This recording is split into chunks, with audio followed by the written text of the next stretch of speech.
लेकिन अब एक विचित्र स्थिति हो गई है। कैबिनेट मंत्री नरेंद्र सिंह तोमर इस समय विधायक भी हैं और सांसद भी है। यही हाल प्रहलाद पटेल का भी है। नियम के मुताबिक 14 दिनों के भीतर या तो संसद से या फिर विधानसभा से इस्तीफा देना होगा। ऐसे सांसद जो मंत्री नहीं हैं उनके लिए तो मामला आसान है।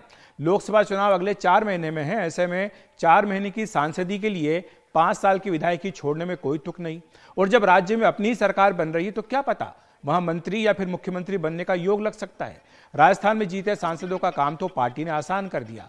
ये सभी संसद से इस्तीफा देंगे और विधायक बने रहेंगे। बाकियों के लिए वैसे भी क्या गारंटी है कि पार्टी फिर से लोकसभा का टिकट देगी या फिर जीतने पर केंद्र में मंत्री बना देगी। रीता बहुगुणा जोशी से पूछ लीजिए। अच्छी भली यूपी सरकार में मंत्री थी, पार्टी के कहने पर लोकसभा का चुनाव लड़ा, जीत गई, सांसद बन गई, लेकिन उधर राज्य का मंत्री पद चला गया और केंद्र में मंत्री नहीं बनी। अब बाकी 300 में एक सांसद भर हैं। वैसे यह सही है कि कई बेमन से चुनाव भी लड़ रहे थे। नरेंद्र सिंह तोमर के बारे में कहा गया कि वे कई दिनों तक प्रचार में ही नहीं गए। जाहिर है 2 केंद्रीय मंत्री विधायक तभी बने रह सकते हैं जब वो मुख्यमंत्री बन रहे हों, वरना केंद्र में मंत्री पद छोड़कर राज्य में मंत्री बनने या फिर केवल विधायक रहने में क्या तुक है। और अगर ये केंद्रीय मंत्री विधायकी छोड़ते हैं तो फिर उपचुनाव कराने पड़ेंगे। अब एक सवाल उन सांसदों के बारे में भी है जो चुनाव हार गए। इनमें केंद्रीय मंत्री फग्गन सिंह कुलस्ते भी हैं। जाहिर है इन 9 सांसदों की सांसदी तो बरकरार है, लेकिन साख पर बट्टा लग गया। एक सांसद के नीचे औसतन 5 से 6 विधायक होते हैं। अब जो सांसद विधायक नहीं बन पाया, क्या वो दोबारा सांसद बनेगा? क्या पार्टी दोबारा लोकसभा का टिकट देगी? क्या पता, शायद पार्टी ने विधानसभा का चुनाव लड़ाते समय ऐसा कोई आश्वासन दिया हो। कुछ भी हो, यह मानना होगा कि पार्टी के कहने पर एक अनुशासित सिपाही की तरह चुनाव लड़ने के लिए मैदान में उतर गए। शायद शिवमंगल सिंह सुमन जी की इन पंक्तियों को अभी भी गुनगुना रहे हों, क्या हार में क्या जीत में, किंचित नहीं भयभीत में। ये भी बात शायद सांसद अपने मन में सोच रहे होंगे। और राजस्थान की हमने बात की थी। मुख्यमंत्री पद को लेकर किसकी दावेदारी मजबूत है, किसकी नहीं है, हमारी सहयोगी हर्षा कुमारी सिंह इस बारे में बता रही है। देखिए, राजस्थान का मुख्यमंत्री कौन होगा, इसको लेकर काफ़ी उत्सुकता है। बीजेपी एक अच्छी बहुमत, एक कंफर्टेबल बहुमत से जीत के आई है और जितने भी नाम हैं सब पर एक एक बार चर्चा कर लेते हैं। जो वसुंधरा राजे हैं सबसे आगे हैं, फ्रंट रनर हैं।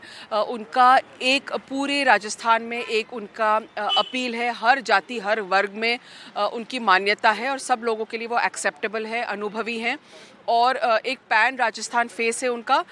सबसे ज़्यादा कैंपेन किया उन्होंने इस बार चुनाव में और जहाँ जहाँ उन्होंने कैंपेन किया है वहाँ पे अधिकतर जो उम्मीदवार है वो जीत के आए हैं। तो वसुंधरा राजे का चेहरा है, साथ ही गजेंद्र सिंह शेखावत का भी चेहरा है। मंत्री हैं, अनुभवी हैं, संगठन के क्लोज हैं और उन्होंने पूरी तरह से एक ये जो कैंपेन है उसको बांध के, उसको सूत्र में बांध के रखा, उसको पीछे से चलाया। वैसे ही सीपी जोशी ने भी कैंपेन चलाया जो ब्राह्मण फेस है और यहाँ पर प्रदेश अध्यक्ष बने थे। उनकी जो विनम्र स्वभाव है उसके कारण बीजेपी के जो बड़े बड़े लीडर्स हैं उनको सबको वो साथ लेके चल चुके हैं और चलने में वो कामयाब रहे हैं।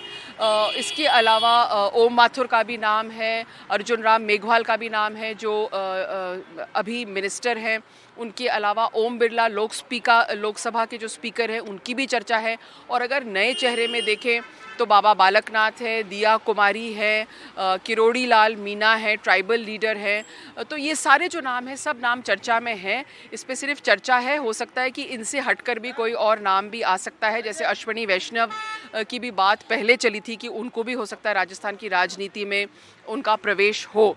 लेकिन एक बात साफ है कि जो एमपी से अब इस्तीफ़ा दिलवाया है कि वो एमएलएज ही रहेंगे, तो एक नई पीढ़ी का नेतृत्व कहीं ना कहीं बीजेपी करने की सोच भी रही है। साथ ही 2024 पर भी बीजेपी की नज़र है और उसको देखते हुए जातिगत समीकरण और बाकी जो समीकरण है वो कैसे बैठेंगे ये देखना आगे होगा।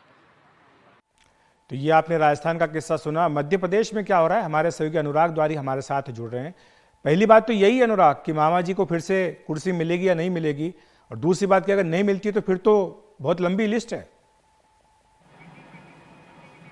बिल्कुल अखिलेश जी, और सबसे पहले जो निवास में जब आपने बात की कि फग्गन सिंह कुलस्ते, तो उन्होंने मेरी कहानी झुठला दी।